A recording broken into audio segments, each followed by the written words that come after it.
Cuando entré al taller de Ricardo, una de las cosas que me sorprendió, el desfile de gente que pasaba por su taller. O sea, no era un taller donde había un tipo que laburaba y necesitaba estar tranquilo para definir lo que estaba haciendo.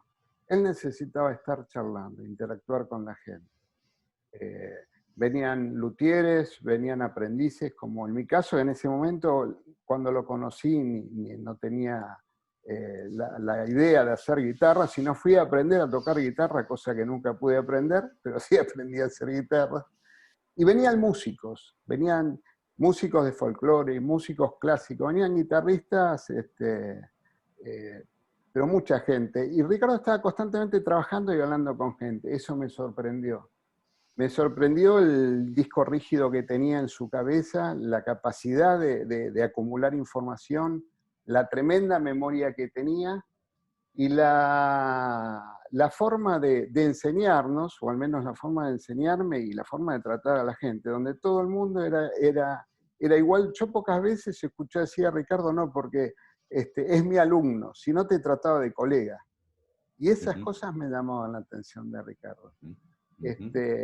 Bueno, a partir de ahí empezó una relación muy piola que terminó con una amistad muy importante, y fui viviendo distintos procesos mismo del tipo de construcción que hacía él, tanto en guitarras clásicas como en guitarras contemporáneas. Pero bueno, esa es una introducción más o menos de mi primer contacto con Ricardo. Sería bueno que sigamos el resto. Totalmente, vos sabés que justo lo que destacás, Raúl, es la misma impresión que a mí, la primera imagen que tengo en la cabeza de Ricardo es en el Centro Cultural Borges, lustrando, Sí, pero estaba en cualquier otra cosa menos en estar lustrando. O sea, él lustraba, su mano paseaba, la vista la tenía por todos lados, y yo decía, pero ¿cómo hace este tipo para hacer esto? Y estaba lustrando un instrumento, lo estaba dejando bárbaro. Sí, tal cual, tal definitivo, cual. sí. ¿Quién quiere tomar la palabra? Yo acá Nancy, querida, contanos. me Dale. acuerdo justamente de justo lo que dijiste, Raúl, que nosotros fuimos sus dos primeros alumnos. No sé si recordás. Sí, me acuerdo, claro, cómo no me acuerdo. Sí. Fuimos sus dos primeros alumnos. Y es así tal cual lo decís vos.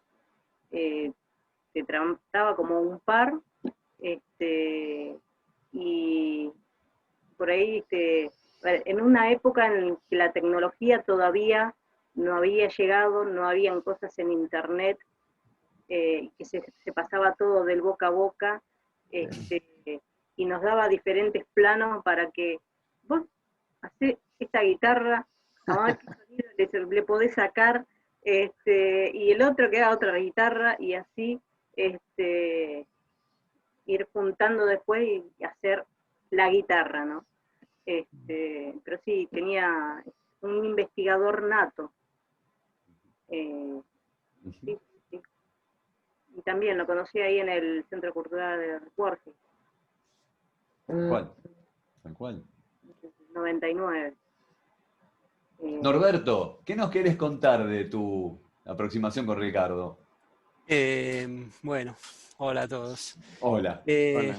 Bueno, yo lo conocí a él en el año más o menos, no estoy seguro, creo que 2004, en el Centro Cultural San Martín, en otro centro cultural. Creo que ese mismo día lo conocí a Raúl también, en una muestra que era, creo que de Guitarras del Mundo, Sí. que estaba entrando a la derecha arriba, creo que la sala E. Creo que estaban todos ustedes ya ahí, no sé, creo que Nancy también estaba. De acuerdo. Y yo en realidad estaba haciendo mi primera guitarra en un taller con algunas dudas y un compañero me dijo, tenés que conocer a Ricardo. Y fui a esa muestra prácticamente a conocerlo a él y hablé, le digo, yo soy amigo de tal, fui todo muy tímidamente a preguntarle, yo tenía ganas de estudiar, de seguir profundizando. Y él me dijo algo que me pareció, primero que me dijo, yo no doy clases, ¿no? Y yo de ahí dije, acto seguido me dice, pero vení cuando quieras, me da una tarjeta y me dice, cuando quieras venite a mi taller, que te puedo dar libros, esto, lo otro, qué sé yo. Y ahí empezó la relación, ¿no? Era ya en esa época era el taller de Scalabrini. Y era entrar ahí, como cuando ibas al cine, que entrabas de día y salías y era de noche y llovía. Sí. Era algo parecido, entrabas y te perdías en el tiempo y de repente salías, no sabes, como cuando salís del subte también, viste que no sabes ni qué hora es, ni qué día es. Sí. Y bueno, Sí, y sí. ahí, en esa Sí. época, Era un túnel del esta- tiempo el era un taller de túnel del tiempo. Scalabrini y de Sí, Ricardo. sí, Vos sí, sí. entrabas en sí, concretamente, no sabías cuándo salías, no Porque sabías había un tampoco tema, hacia qué. no había Ajá. ventanas, no Ah, había más. ventanas. Aparte el tipo de Entonces tren no, no funcionaba, funcionaba de noche. O sea, el tipo a la mañana se tomaba un café y tenía una cara de dormido terrible, no funcionaba. Y después a medida que iba transcurriendo el día empezaba a funcionar cada vez más. Y después no había límite, podían ser las 2 de la mañana y el tipo como si fuesen las 9 de la... Era terrible en eso, sí. Sí, es cierto lo que es. Sí. Y siempre exprimiendo el tiempo, por otro lado. Porque, claro, con la cantidad de laburos que hizo, yo lo recuerdo exprimiendo el tiempo. Lo exprimió, sí, sí, sí. haciendo cuanto pudo. Y sí, sí, sí. Querida Paula Lazzarini, ¿cómo estás? Bueno, hola. Bueno, para los que no me conocen, yo soy Paula Lazzarini y entre otras personas, digamos, me dedico a hacer guitarras clásicas, contemporáneas, etcétera, flamenca, bla, bla, gracias a Ricardo y por culpa suya. Entre otras cosas, además, él siempre decía, bueno, estos son los monstruos que yo no me hago cargo. Hablando claro. Sí. Yo no me hago cargo, esa era la típica. Bueno, yo digamos, haciendo referencia a esto de, yo lo conocí a Ricardo en Scalabrini, ya en el taller de Scalabrini, fue una de las últimas, digamos, que en el tiempo, bueno, que aparecí también por su taller, que él nunca daba clases, que es verdad que no daba clases, él te decía, a ver qué hiciste, no está mal, bueno, y digamos como que en realidad vos te tenías que poner siempre a trabajar a la par de él, o sea, no es que te enseñaba o toma apuntes, sí, alguno que otro habrá escrito algo, pero digamos que Ricardo de alguna manera, bueno, a ver qué hiciste, y bueno, a ver, ponete a hacer esto, ¿no? Como de alguna manera tirarte así a trabajar. Yo una de las cosas que más rescato, digamos, de Ricardo y toda su personalidad, que todos la conocemos, que era conversador, yo me habré quedado, no eran peleas, no eran discusiones que hasta que no sonaba el teléfono porque eran las 12:30 de la noche y que él se tendría que ir a la casa, seguiríamos todavía ahí discutiendo cosas. De lo que sea se hablaba. O sea, nosotros además teníamos como un campo desde la historia hasta los guitarristas y el disco, escuchaste aquel disco, etcétera, etcétera. Pero me parece una de las, no quiero olvidarme de esto, él siempre fue siempre tuvo una personalidad que sería algo así como el starter, ¿no? O sea, el iniciador, ¿no? Tipo, por ejemplo, ¿te animás a hacer tal cosa? Porque a lo mejor él yo no tengo tiempo, no me dan muchas ganas, tengo que hacer o sea, ¿te animarías a hacer tal cosa? O de repente, como Ezequiel dijo al inicio, o sea, él participó en la primera muestra de instrumentos, cuando el primer inicio que se impulsó la asociación, etc. Y, digamos, esas iniciativas, como él, en el primer momento siempre está, y después como, bueno, que la agarren otros y lo continúen. Digamos, él después nunca, digamos, como que nunca más le tuvo ese interés como de continuar, ¿no? Ir a Vos sabés una que muestra. es súper interesante lo que decís, Paula, porque creo que justamente tiene que ver con algo también difícil de encontrar en el ámbito. Exacto. Ha sido un gran promotor de muchísimos espacios, de muchísimas actividades, pero con una generosidad y desprendimiento impactante. Sí. Sí, por eso digo, es como una personalidad de esos es como el que da el primer paso de algo, pero inmediatamente está como todo ese grupo de gente que siempre estaba alrededor del taller, digamos, Ujú. del café también, ¿no? Tipo, por ejemplo, tiene uno de los amigos, Benjamín Achuel, que aparece incluso en el libro. Benjamín, digamos, se dedicó toda su vida a otra cosa, pero fue un otro amante de la guitarra, de la ingeniería, de la construcción, etc. Entonces, ahí, digamos, encontró como una segunda pata para esa investigación, tipo, ¿qué se puede innovar en la guitarra? ¿Qué le falta a la guitarra para que se desarrolle de otra manera? Ujú. Entonces, esa iniciativa, por ejemplo, no sé, Paula, ¿no querés organizar vos la muestra de guitarras del mundo? Porque sí, porque yo ya no, ¿no? O de Claro. repente se abrió una escuela de lutería en tal lugar y me ofrecen de ir a enseñar, pero de repente te llama y te dice, ¿querés ir a enseñar vos clases de lutería? Porque se está por abrir una escuela de lutería y están Ujú. buscando un profesor. Siempre esa generosidad, eh, digamos, yo creo que no fue pensada o porque si yo soy generoso me beneficio de otra forma. Creo que le surgió constantemente por la energía que fluía constantemente en su taller con la gente con los que hablaban. ¿Había algo Totalmente. ahí? Porque Sí. además, ¿sabes qué, Paula? Yo creo que siempre, desde que empezó, hay una cosa que tuvo muy clara, y que es que hay cosas que no se pueden hacer solo. O sea, un tipo muy consciente de lo que es el trabajo cooperativo. Muy Sí, consciente. sin embargo, él en su personalidad posiblemente nunca, digamos, él venía de otros trabajos con con otros socios, fuera del ámbito de la lutería, Ujú. pero digamos, nunca tuvo esa intención de cooperativa o de algo por el estilo, pero sin embargo la vida lo fue llevando a hacer algo de eso, de abrir, eh, a ver, son muchas cosas en conjunto, digamos.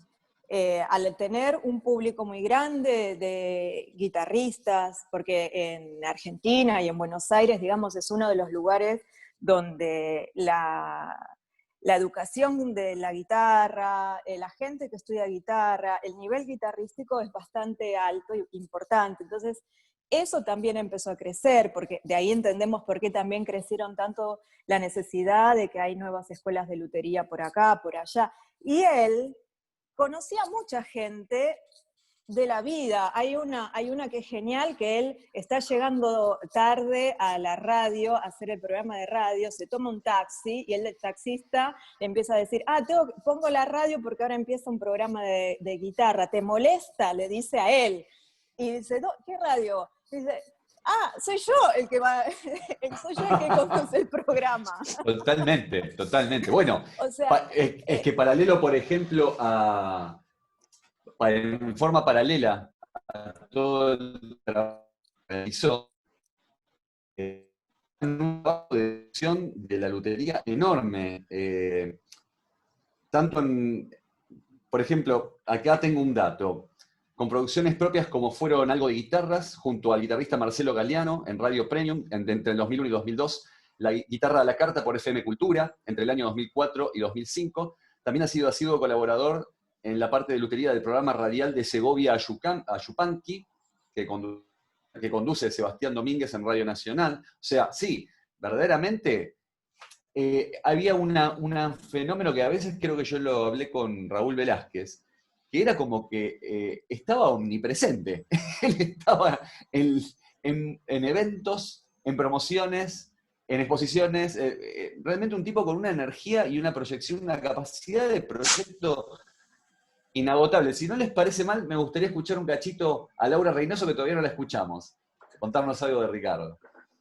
Hola, es que me perdí por momentos la charla. Para mí, principalmente, Ricardo es un gran docente, lo que brindó como docente, lo que brindó como información, lo que dejó en su legado a todos nosotros, a todes, es muy importante, es muy importante. Yo vengo de una escuela muy clásica, sobre todo de violines de Tucumán, y que si bien hacíamos guitarra, yo particularmente crecí con Ricardo en la guitarra. Crecí con Ricardo, en los momentos en que, bueno, lo que hicimos algunos de los que estamos ahí, que formamos un grupo Pampa con él, hicimos algunos instrumentos experimentales, como la guitarra que la sacaba, que solamente la tapa sonaba sola. Bueno, eran esas cosas que a él le llamaban mucho la atención y que nos llevaban a nosotros, inclusive los más quisquillosos, a salirnos de nuestro propio ser para hacer otras cosas. Y eso me pareció a mí de una generosidad muy importante. Y concluyo que lo que dice Paula es real. Ricardo tal vez no pensaba cuán generoso era, digo, en cuanto a su legado, y no trabajaba hacia su adentro como pensando en una cooperativa, pero en sí, en el fondo sí, creo que sí, que era casi que a su pesar, como lo que decía Leonardo Fabio, no se es feliz en soledad. Es que yo recuerdo comentarios de Ricardo sorprendiéndose a sí mismo del resultado de... Uy, te dejé de escuchar. Sí, yo también. Yo también. Ahora nos escuchamos Ahora todos. sí. Ahí va. Que muchas veces recuerdo comentarios de Ricardo, autoimpactado, sorprendido de sí mismo, de su propia difusión de su producción. Porque claro, tenía mucha llegada, era un tipo absolutamente...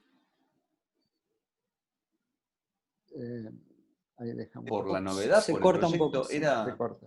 tremendo. Sí, en realidad, Tremendo. él tenía la idea de que todo estaba sujeto a modificación, ¿no?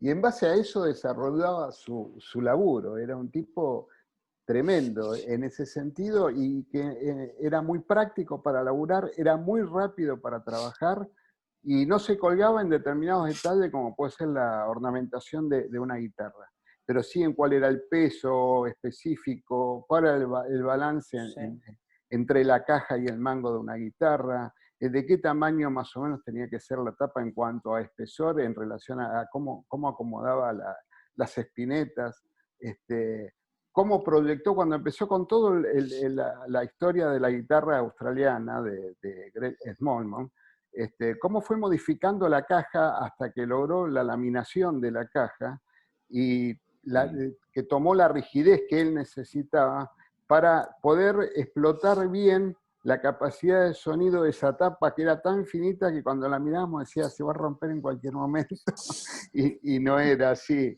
Entonces fue un precursor constante de tratar de desarrollar algo distinto y eso de alguna manera nos transmitió a todos nosotros, ¿no? Más allá que todos nosotros tomábamos lo que nos gustaba y después seguíamos nuestro camino, pero no por eso no dejamos de tener la información que él nos pasaba de lo que creía por dónde iba el camino. Y eso la verdad se me hacía fundamental, ¿no? En el legado de lo que él deja. Cuando el tipo sale con el mango sin taco y un día le digo, pero escúchame, me dice, no, pero por un lado es mejor para el guitarrista porque llega mejor abajo tocando, pero aparte es menos laburo para nosotros.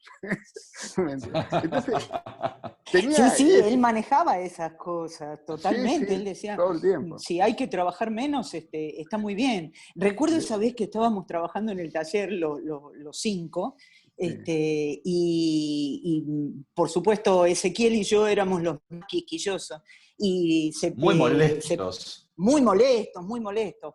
Entonces lijábamos una tapa de guitarra que hacíamos entre todos, sí. Y en un momento se rayó en un costadito y nosotros, y mirándonos a Ezequiel y a mí, nos dice, ¿ven esas rayas que se hacen ahí?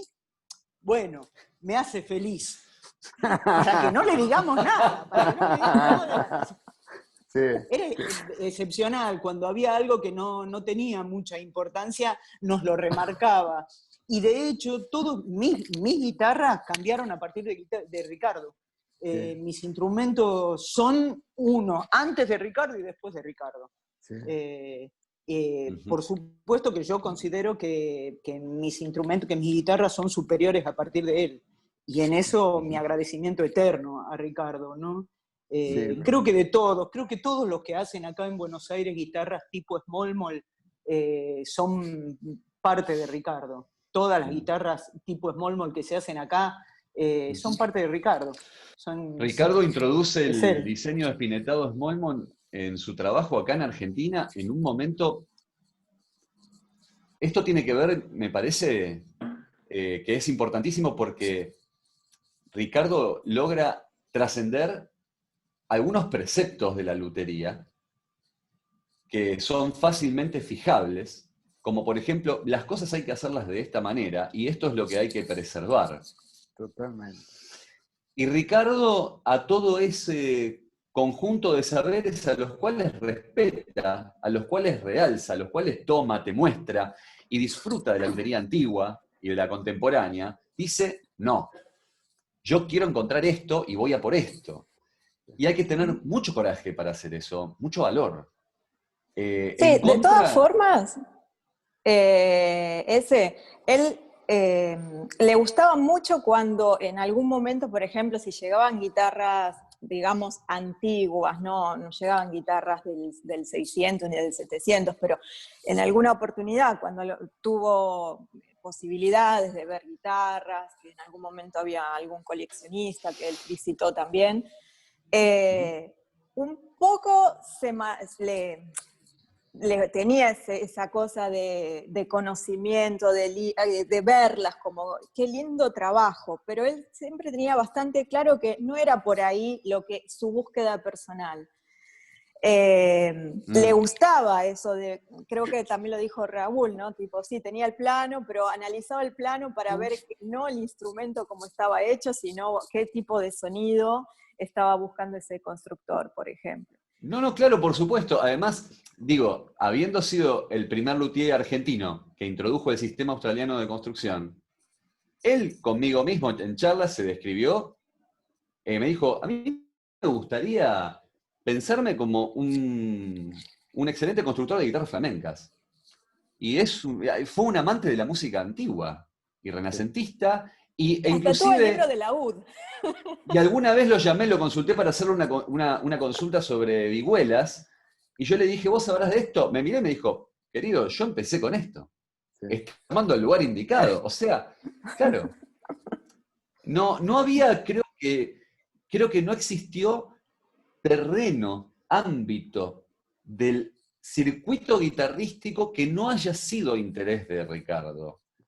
Y eso es notable porque como decía también No, el querido Raulito Velázquez, tenía un disco rígido tremendo, era una enciclopedia viviente, tremendo.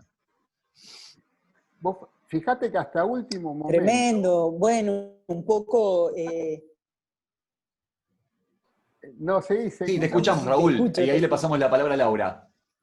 No, que hasta último momento iba a decir, si bien los encargos que él tenía, que lo he visto vender guitarras en todo el mundo, pero los encargos que tenía estaban relacionados con la guitarra australiana, él nunca dejó de hacer guitarras clásicas y sobre todo guitarras tipo flamenca. O sea, siempre trabajó en eso. Su última guitarra que se la dejó para él, que dijo, esta no la vendo, es una guitarra de un Bahía hermoso y es un timbre bien flamenco. Con clavijas de madera, me acuerdo, sí. Bueno, ahora te paso la palabra, Laura. No, ¿vos no. sabés? Sí. No, dale. Ups, te me fuiste. Bueno, Justamente, ¿te me fuiste? ¿Hablo? No sé si me estás escuchando. El flamenco fue formador de la pasión de Ricardo por la guitarra, y una de las cosas una de las cosas que por ahí le quedó pendiente a Richard es no haber podido entrevistar a Paco de Lucía, porque justo Paco de Lucía falleció antes de él poder abordarlo. Tuvo la felicísima suerte de poder entrevistarlo a Pepe Romero, evento en el que estuve presente, por suerte, con Paula, contigo, con Paula Lazzarini, con Carlitos Martínez y ¿cuál era el otro guitarrista tremendo? Javier Pablito Bravo. Cheli. Con Javier Bravo. Javier. Y Pero estaba muy, muy relacionado con Paco Peña. Bien. claro, Ujú. también, Sí. totalmente. Se Claro. carteaba, se mandaba información, le mandó el libro a Paco Peña, estaba muy relacionado con Paco Peña. Exacto. Y a raíz de esto que dijiste, Raúl, del tema de la relación de Ricardo Luthier argentino y el mundo, bueno, la lutería argentina fue llevada al mundo de la mano de Ricardo, nada más ni nada menos que a países como Alemania, Bolivia, Brasil, Chile, Canadá, Colombia, España, Estados Unidos, Francia, Gran Bretaña, Italia, Japón, Madagascar, México, Paraguay, Suecia, Suiza, Uruguay y Venezuela. O Qué sea, capacidad de laburo. Sí. Yo no sé en qué momento laburaba. Sí, es tremendo, siempre lo cargábamos y le decíamos eso, sí. Pensaba que en Esta el parte viene génesis, editada. en el génesis de sus guitarras australianas, cuando todavía no tenía para hacer los ensamblados de los fondos, todo, yo le hacía los fondos, Sí, Claro. porque tallado. Sí,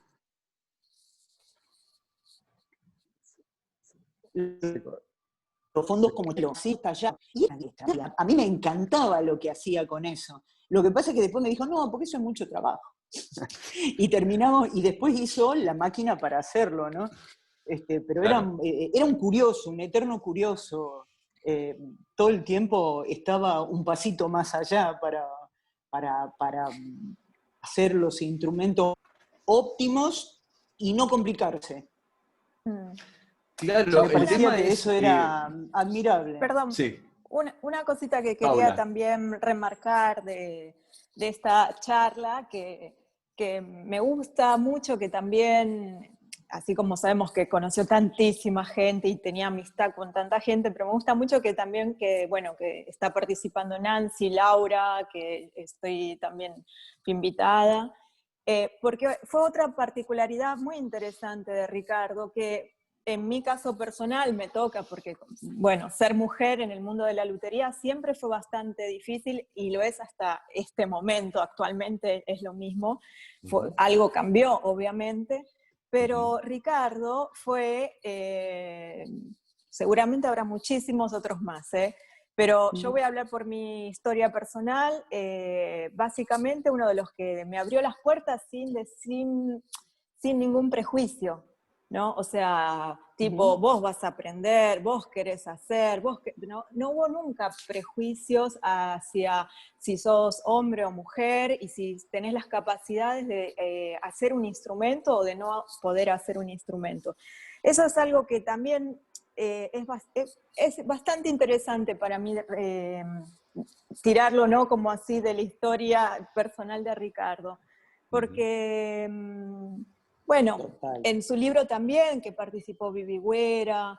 Claro, que trabajaba con él también, ¿no? Es Exacto. muy En una época importante, estaba Paula. Vivi.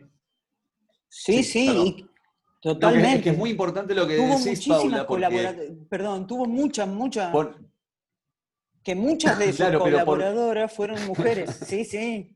porque no se trata solamente de abrir una puerta y hola, bienvenida, ¿qué tal? Sos una chica, ¿no? Yo un muchacho. No, se trata del trato. Es una cuestión de confianza y de trato genuino.